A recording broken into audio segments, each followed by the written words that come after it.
देहरादून के ये विजुअल्स जो आप देख रहे हैं ये देहरादून रेलवे स्टेशन के हैं, जहां पर आप पहचान सकते हैं कि किसके ज़रिए पत्थर फेंके जा रहे हैं।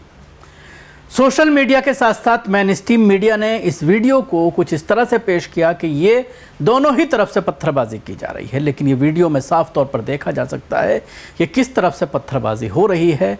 मामला देहरादून रेलवे स्टेशन पर एक 16 साल की मुस्लिम लड़की जो उत्तर प्रदेश के बदायूं से अपने घर से भागकर चली जाती है और यहाँ पर देहरादून पर में अपने एक बॉयफ्रेंड को वो बुलाती है जो गैर मुस्लिम है, जो हिंदू है। उस मामले का जब भनक इलाके के मुसलमानों को और हिंदुओं को चला तो दोनों ही तरफ से लोग पहुंच गए।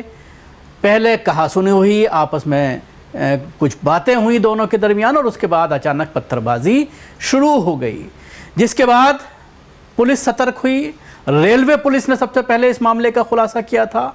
रेलवे पुलिस तक जब इन दोनों को टहलते हुए रेलवे प्लेटफॉर्म पर देखा गया तो उन्होंने पूछताछ की, क्योंकि बच्ची नाबालिग थी, 16 साल की थी, इसलिए रेलवे पुलिस को उस पर कुछ शक हुआ और जब पूछताछ की गई तो कुछ इस तरह से पूरा मामला सामने आया। इलाके के लोगों को जब भनक लगी वो घटनास्थल पर पहुँचे और उसके बाद यहाँ पर ज़बरदस्त हंगामा हुआ। लेकिन इसके साथ ही मैं आपको बताना चाहूँगा कि एक तरफा कार्रवाई इस मामले में पुलिस प्रशासन के ज़रिए की गई है। पत्थर मारने वाले कौन हैं वो आपने देखा विजुअल्स में, लेकिन 100 से ज़्यादा लोगों को इस मामले में उनके खिलाफ एफआईआर दर्ज की गई है। अज्ञातों के खिलाफ कई 100 अज्ञात के खिलाफ एफआईआर दर्ज की गई है और उसके साथ ही जिसकी वजह से पूरा ये दंगा भड़का, नाबालिग लड़की को बैला फुसला करके बुलाने का मामला पूरी तरह से बनता है। लेकिन उसके बावजूद हिंदूवादी संगठनों के हंगामे के बाद जिन्होंने सीधा चेतावनी दी एसएसपी को कि अगर आप गिरफ्तार करते हैं इस हिंदू युवक को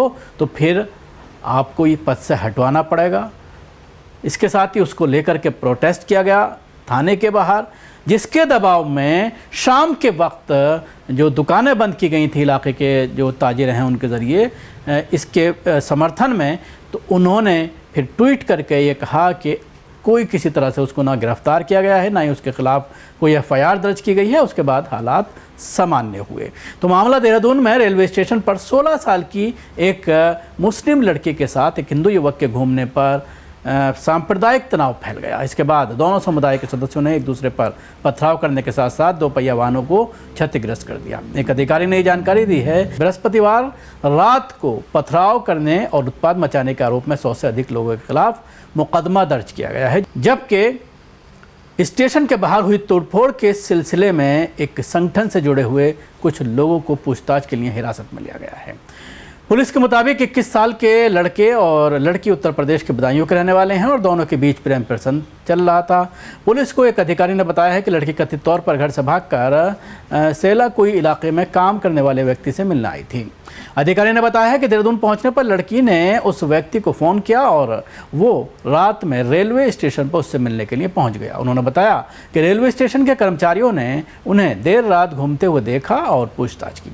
अधिकारी ने बताया कि पुलिस ने लड़की के माता पिता से संपर्क किया तो पता चला कि उन्होंने बदायूं में एक थाने में गुमशुदगी की रिपोर्ट दर्ज कराई है। देहरादून के सीनियर पुलिस अधीक्षक अजय सिंह ने बताया है कि जैसे ही दोनों के रेलवे स्टेशन पर घूमने की खबर इलाके में फैली, दोनों समुदाय के लोग स्टेशन के बाहर जमा हो गए और उनके बीच तीखी नोकझोंक हुई। उन्होंने बताया कि स्थिति जल्द ही बिगड़ गई और दोनों पक्षों ने एक दूसरे पर पत्थर फेंकने शुरू कर दिए।